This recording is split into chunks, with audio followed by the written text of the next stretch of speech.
On the program today,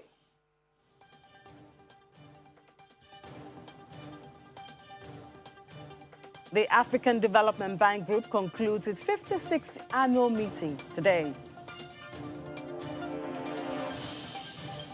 And Togo launches its largest solar plant in West Africa.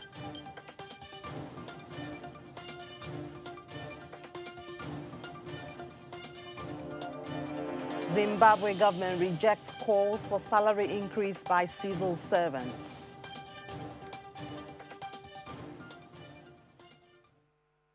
You're welcome to the Friday episode of Business Incorporated on Channels Television. I'm Ini John Mekwa. We'll kick off today's show with trading numbers from the African continent, where sentiment at the market at intraday were mixed. Nigeria and Egypt were both in the green, up 0.06% each, while South Africa lost 0.12% from its all-share index. Kenya shared 0.04% at the close of trading on Thursday.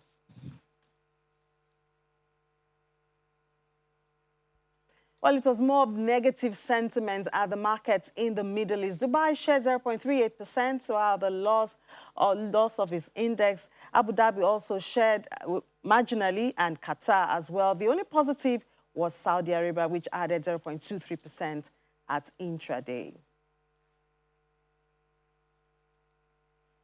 We move over to Europe now. The Pan-European Stock 600 hovered around the flat line by late morning. Basic resources climbed 1%, while travel and leisure stocks slid 1.3%.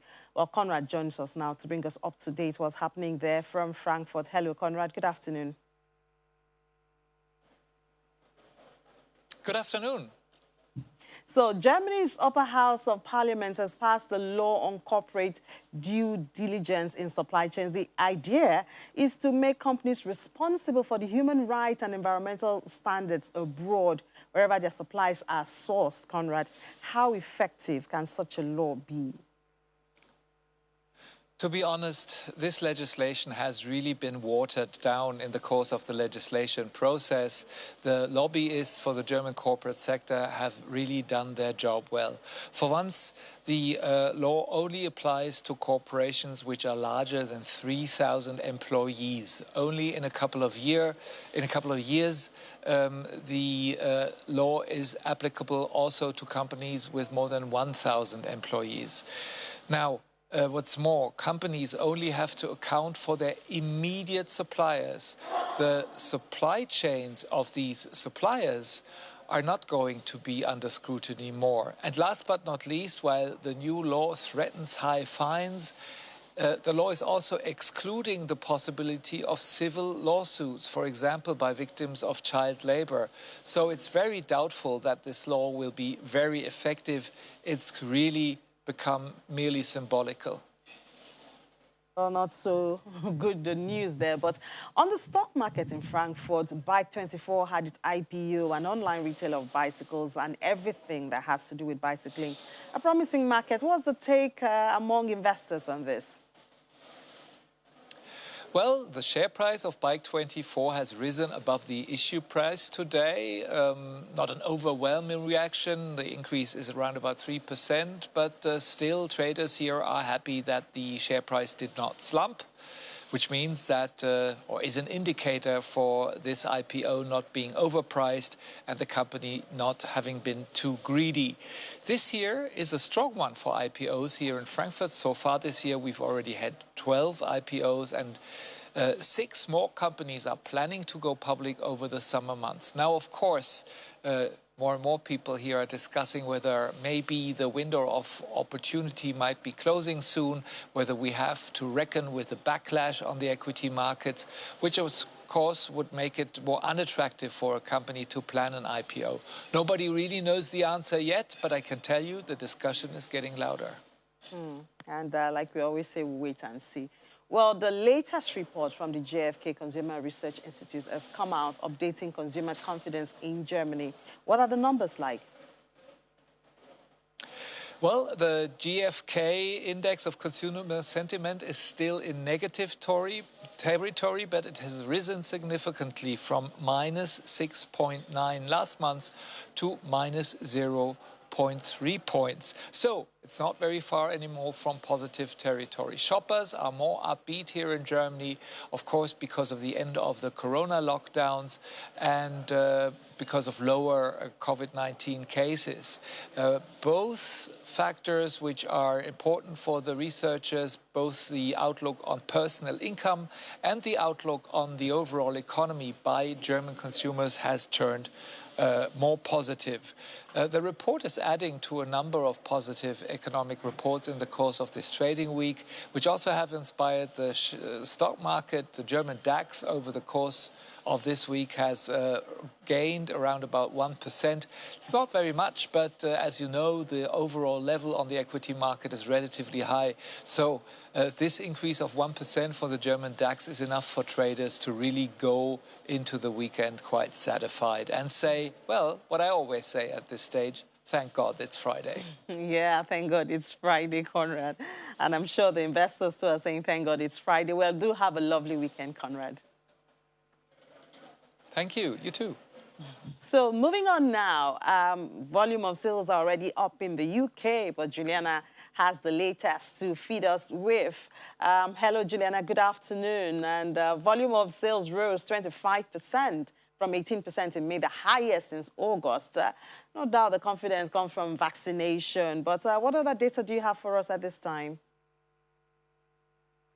Okay, yeah, good afternoon, Innie. So this is all about retail and the Confederation of British Industry. They've been conducting their usual monthly survey, and they've shown that there's been an increase to plus 25 points in the month of June from the month of May. This is very vast and is their biggest jump in retail sales since August 2018. You're quite right. This is all, well, they're citing the vaccine programme and the success of this programme is now starting to finally trickle down to consumers. And we have seen this sort of data even from the Office for National Statistics showing that since April there has been a slight fall, but, you know, retail sales are picking up, particularly in the high streets and in department stores, although online sales are starting to dwindle a little bit.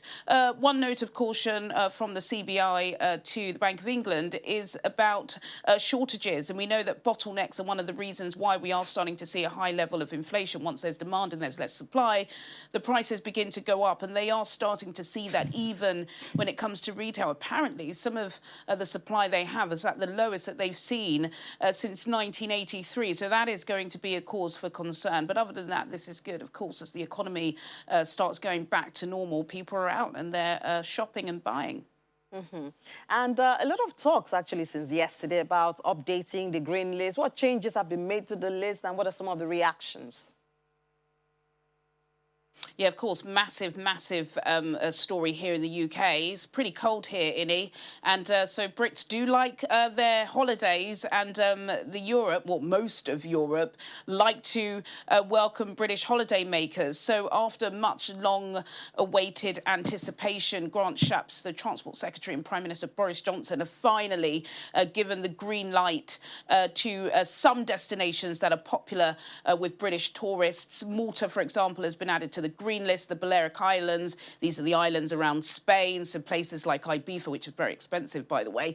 They've been given the green light, as well as Madeira and some other Caribbean holidays. The problem is the outgoing Chancellor of Germany, Angela Merkel, has waved a red flag and has warned other EU countries to not be quite as welcoming to Britain as British tourists may like. And they've asked, she's asked these countries to basically ask British tourists to quarantine when they get to their destination. But of course, countries like Spain, which heavily rely on tourism, one of the reasons why their GDP figures were so poor last year is because GDP fell swiftly, and of course tourism fell 80%. So they've said they won't be doing that. They want British holiday makers. So it's a little bit up in the air. There's also a green watch list. So if you're on the green list, you don't have to quarantine.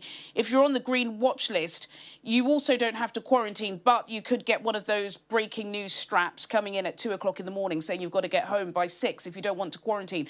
So there are still some concerns, which is why we didn't really see a massive lift in the tourist-related stocks on the FTSE All-Share, but it is still in positive territory at intraday. The All-Share is up 0.16%. The FTSE 100 is up by 0.17%, and the FTSE 250 is up 0.13% at intraday. In the currencies market, the British pound is down against the US dollar by 0.14%, also down against the euro by 0.23%, and down against the Japanese yen by 0.25%. But hey, thank God it's Friday. Yeah, thank God it's Friday, Juliana. So enjoy your weekend. I will enjoy mine, I promise you. So we move over now. Togo has launched the largest solar plant in West Africa, some 250 kilometers north of the capital city, Lomé. Located in central Togo, this 50 megawatts facility will provide power to more than 158,000 households and save them more than 1 million tons of carbon emissions. The project received more than 35 billion CFA francs in loans from the West African Development Bank and the Abu Dhabi Fund for Development. Togo, which imports more than half of its energy from Nigeria and Ghana, is banking on solar power to develop access to electricity for its 8 million residents. And Gabon has become the first country in Africa to get paid for reducing carbon emissions and forest degradation. The £14 million reward is based on an independent assessment of the country's efforts to reduce carbon dioxide emissions in 2016 and 2017. This result-based payments are part of a breakthrough agreement between Gabon and the Central African Forest Initiative. The 10-year deal, signed in 2019, could see the country receive almost £126 million if it meets its targets to further cut carbon emissions in half by 2025. CAF was launched in 2015 by the United Nations and is backed by donors, including the Norwegian government. Malawi Parliament has passed 1.99 trillion Malawi kwacha 2021-22 national budget in a record 3.5 hours. Social and political analysts have described this action as either a demonstration of top-notch efficiency on the part of members of the parliament or an acute shortage of budget analytical skills. The passing of the budget came just 24 hours after Finance Minister passed a 5.5 billion Malawi kwacha total adjustment to 17 critical areas in the financial plan, which lawmakers had expressed concern about. And in Zimbabwe, the government has said that it will not relent to civil servants' demands for salary increase, as this will cripple productive sectors of the economy and derail ongoing International Monetary Fund staff monitored program, which places emphasis on capping the wage bill. Civil servants have for the past 3 years been pushing for salaries that tally with the poverty datum line, now pegged at 40,000 Zimbabwe dollar per month for a family of 6. At the same time, the government wage bill has ballooned to 92% of expenditure from around 48%. A series of wage talks with civil servants representatives have produced very little, with government insisting it has to strike the delicate balance between meeting wage obligations and falling foul of an IMF staff monitored program, which is a key pretext to a debt clearance plan. The IMF has often raised concerns about the fact that salaries account for the majority of government expenditure. We'll take a break now. After that, we will focus on the 56th meeting of the African Development Bank. To stay with us is Business Incorporated.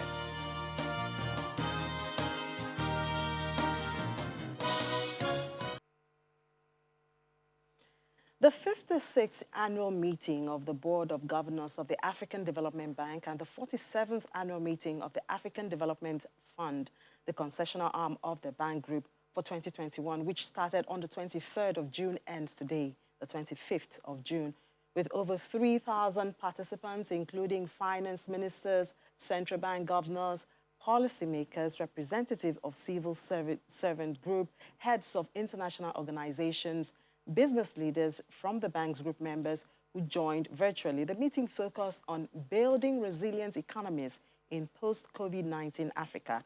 Professor Kevin Urama, Senior Director of the African Development Institute at the African Development Bank, shares some highlights from the meetings. Thank you so much for joining us, Prof.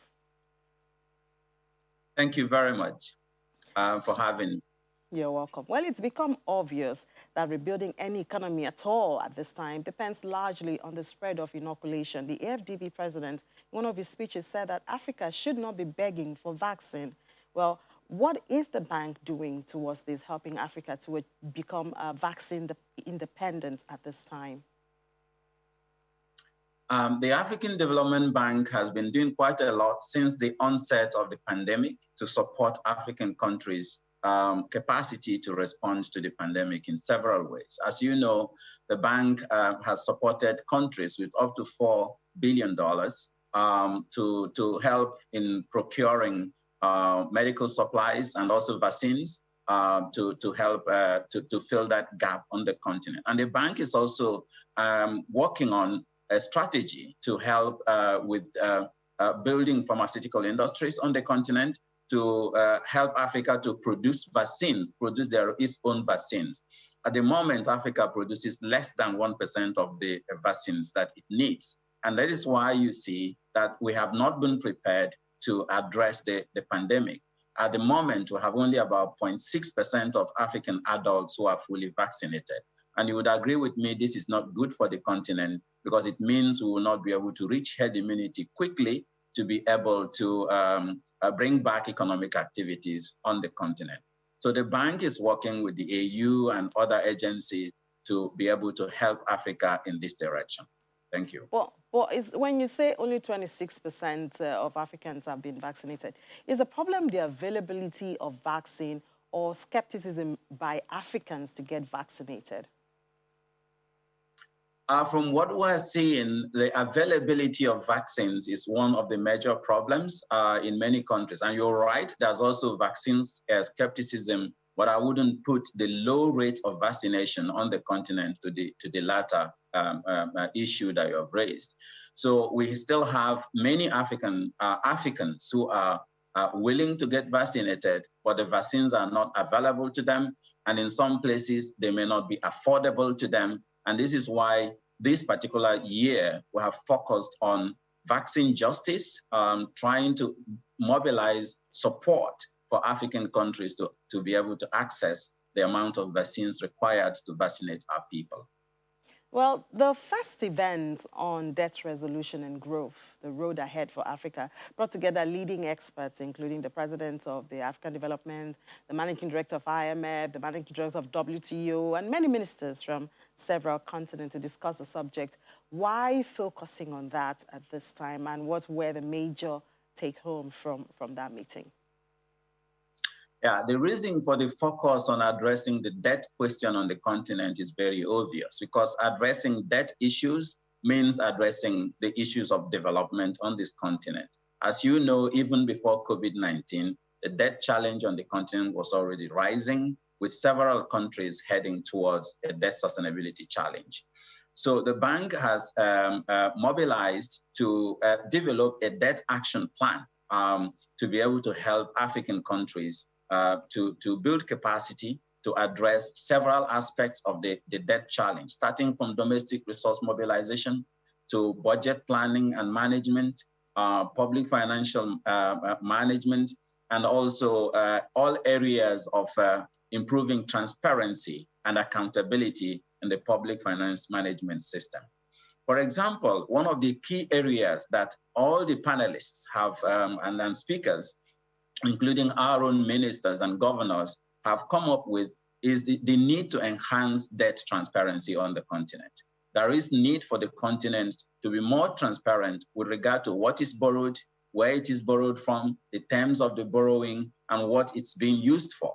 Because if we do this, it is going to help in doing one of the core reasons we are focused on this, which is to make debt work for Africa, to improve debt productivity on the continent, to align what we borrow to projects, our national development policies and plans and projects, to ensure that it's being invested in productive investments that is able to generate the returns required for repaying the debt and not leaving it for the future generations to be able to make the payments. So one of the other areas of recommendations that has come out of the meeting is also strengthening institutional capacity to be able to address the public financial management system all through the cycle, like I have mentioned, starting from how much resources revenue we're generating in our countries. And following that, there's a recommendation for digitization and e-governance. This will create the transparency we need and the confidence that both donors and borrowers need in order to be able to help to increase the amount of resources that are generated through domestic resource mobilization, and also be able to track the use and plug illicit financial flows through which Africa is losing over $88 billion annually. This is about 3.7% of GDP, of Africa's GDP. So you can imagine if we're able to track and plug that hole, we will be able to reduce the debt challenge on the continent already very significantly. But again, we have, yes, go ahead. Are there other countries you're working with, you know, that you are focusing with all of this action plan that you're working with immediately? Many African countries, up to 18 African countries, are already having debt sustainability challenges. And as African Development Bank, we focus on all countries of the continent, depending on the demand we receive from them, the requests we receive from countries. So we are not prioritizing any specific country, but we will focus on addressing the needs of the countries as they come. So there is no particular focus on specific countries at the moment. But generally, there are general issues that the continent needs to address in order to improve the public financial management system. One of those key issues is governance. We need legal reforms to make our legal architecture more transparent, to strengthen oversight institutions so that we're able to actually track corruption and track the issues of illicit financial flows that I've mentioned already before. And also strengthening the institutional capacity in all aspects of public financial management, as I have already talked about. And another thing is, as our sister, Dr. Ngozi Okonjo-Iweala mentioned during her speech, during the event, the best way to actually have a good public financial management is to grow economies. So we need to a very prudential macroeconomic policy management that we have fiscal discipline, monetary policy discipline, foreign exchange discipline. And if we're able to do these effectively, we will be able to help Africa quite strongly in addressing the challenges of debt on the continent. So prudent management of fiscal and monetary policy is key. Prudent financial and capital, deepening financial and capital markets to spur growth on the continent is key. This is like the hen that lays the egg, the golden egg. So we shouldn't be focusing only on debt sustainability, but also on how we build the real economy on the continent to be able to generate the resources we need for our economies and be able to avoid the borrowing that leads to the debt challenge on the continent. One key point I want to make again is the issue of policy independence, allowing our central banks, monetary policy, fiscal policy, and foreign exchange policies to have the independence it requires to be able to deliver productive outcomes for the continent. All right, Prof. Thank you so much for sharing the highlights and the actionable steps from the AFDB 56th meeting. And do have a lovely weekend. Professor Kevin Rama is the Senior Director, African Development Institute, AFDB, and he was just telling us some highlights from the meeting that was concluded today. Thank you so much, Prof. Thank you very much. So that's it on Business Incorporated for this week. Thank you so much for being a part of it. I'm Imi John Mekwa.